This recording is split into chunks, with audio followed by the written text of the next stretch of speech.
All right, the goal of this video is not necessarily to tell you the answers, obviously, but to at least help you set up the system of equations in order for you to feel more comfortable getting the right answer. So on number 1, we're supposed to solve the systems of equations. This says it does not tell you specifically if they want you to be graphing or using the substitution or doing elimination.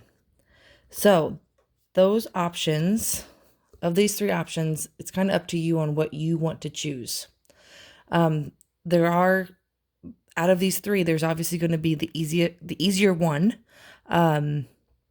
If I had to choose for this particular problem, since I have a single variable, and I know that that single variable represents a -3, I'm going to substitute it into the other equation.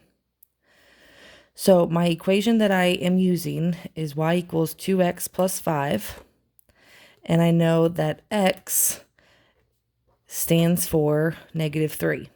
So this -3 is going to go in place of this x in my problem. So when I substitute my -3 into the x position, I'm going to have y equals 2 times -3 plus 5. And I'm going to leave it for you to figure out the actual answer. Going on to number 2, again, it does not tell you specifically what method they want you to solve or use. When I have 2 slope-intercept equations, so y equals mx plus b, I know that graphing is an easy option because I'm easily given my y-intercept and my slope. If you want to use the website desmos.com, that is a good website for you to type in these equations to find the solution point. If you don't want to graph and you feel okay with doing it algebraically, then substitution is your best bet. Substitution, because I'm able to substitute one of my expressions in for the y. So I see that y equals this, and y also equals this. So these 2 things are technically the same thing because they both stand for y. But I have to figure out what the value of x is going to be to make all of this equal to each other. So I'm going to set these 2 expressions equal to each other, and then I'll solve for x. On number 3. On number 3, you also have a slope-intercept equation, but you also have a standard form equation.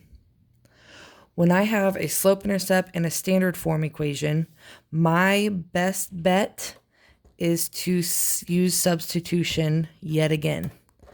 Can you kind of get the idea that I really like substitution? So substitution, you have your first equation saying that y is the same thing as all of this stuff. So that is what I'm going to replace in my standard form equation for my y. So once I replace it for my y, when I substitute it in, I'm still going to have my 4x, I'm still going to have my -3, and then I'm going to multiply that 3 by everything that the y stands for. So I'm going to multiply it by 2x minus 3, and it's going to equal 31. Okay?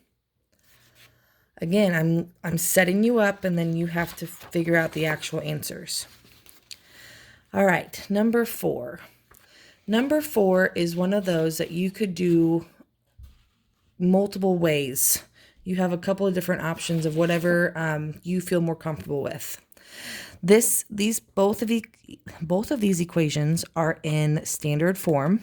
So ax plus by equals c. So these equations are not the easiest to graph. So graphing is not a good idea unless you want to take the time to actually graph it. And a much easier way is to either substitute or eliminate. I know from class, elimination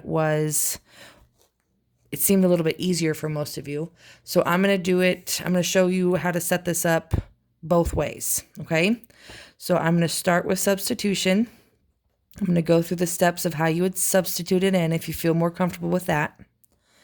So you have two equations. You have negative 4x plus y equals 9, and you have negative 9x plus 2y equals 20. When I look at these two standard form equations, I can easily see that I have a single variable in that first equation. So I can rearrange this one to make it y equals and then whatever else after it. So if I make this to y equals, that means I'll have to add this plus 4. So I would have y equals 4x, so my positive 4x now, plus 9. And now I'm focused on these two equations. So once I rearranged it, I can pretty much ignore that first one. So once I rearrange my first equation, I now have y equals 4x plus 9. And this represents the y. So I'm going to substitute it in for the y. When I substitute it in, I'll still have my negative 9x. I'll still have my plus 2. And then that 2 is being multiplied by everything that the y represents. And y represents 4x plus 9 equals 20. And then you'd continue to solve it down for x, and you plug it back in for your y to find your solution point or to figure out what type of solution you would have. So that was for substitution. Let's say that you want to do the elimination way, that you feel more comfortable with that.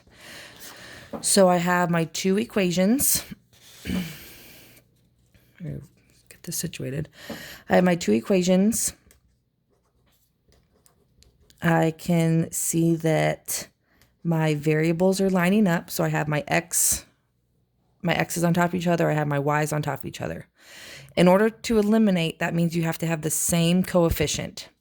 Well, 4 and 9 are kind of weird numbers to match, but I could definitely match this 1 and this 2. So I'm going to multiply this top equation by 2. So I would have a negative 8x plus 2y equals 18. Now, since my 2y and 2y are both positive, to get these down to 0, I'm going to have to subtract these two equations. So I would have negative 9x minus a negative 8x. Negative 9 minus a negative 8 is going to be a negative 1x. The y would cancel out because 2y minus 2y would get me 0. And then I would have 20 minus 18, and that would get 2. So then I just continue it to find what x is, and I'd substitute it back in for the y. All right, last one for this video to make this not so long. Next one, number 5. So again, once I look at my equations, I have two standard form equations. I have an ax plus by equals c for both types of things. Just like for up above, I had two standard form equations, so graphing is not the best option. Substitution or elimination, that was cut off from my writing. Elimination would be your best options. So again, depending on what you feel more comfortable with, either substitution or elimination, I'm going to set up both ways so you can see what you would like better. So if I do substitution, I know that I have to get a variable all by itself. So by looking at my two equations, I know that my second equation has a negative y on it. So I have to rearrange the second equation to get it to where it's y equals whatever. So when I rearrange this, I would subtract my 4x from both sides. So I would get negative y equals negative 4x plus 2. But I don't want a negative y, so I'm going to change everything to its opposite. So this would be the equation that I'm working with, as well as my original first one. So my y represents my 4x minus 2. And that is going to go in place of my y in my original problem on number 1. So when I substitute it in, I'm going to have 2 times 4x minus 2 equals 6. Once I've set this up, I'm able to figure out what x is, and I'm able to substitute it back into the equation to find out what y would be. So, elimination. Again, elimination seemed to be the most popular thing in class whenever I did teach it. But by looking at my two equations, I have negative 3x plus 2y equals 6. I have 4x minus y equals 2. So elimination, I need to cancel out some variables. So that means I have to have the common coefficients. 3 and 4, not the best things to work with, but they could be done. Or I could have a 2 and this invisible 1. The 2 and the 1 is probably going to be my best bet, because if I multiply the second equation by 2, my new equation would be 8x minus 2y equals 4. So once I multiplied everything through, I can pretty much ignore this. And now I'm focused in on this 2y and this minus 2y. Since I have opposite signs, in order to get them to 0, I'm going to have to combine them. So that means I'm going to be adding my equations. So negative 3x plus 8x would be 5x.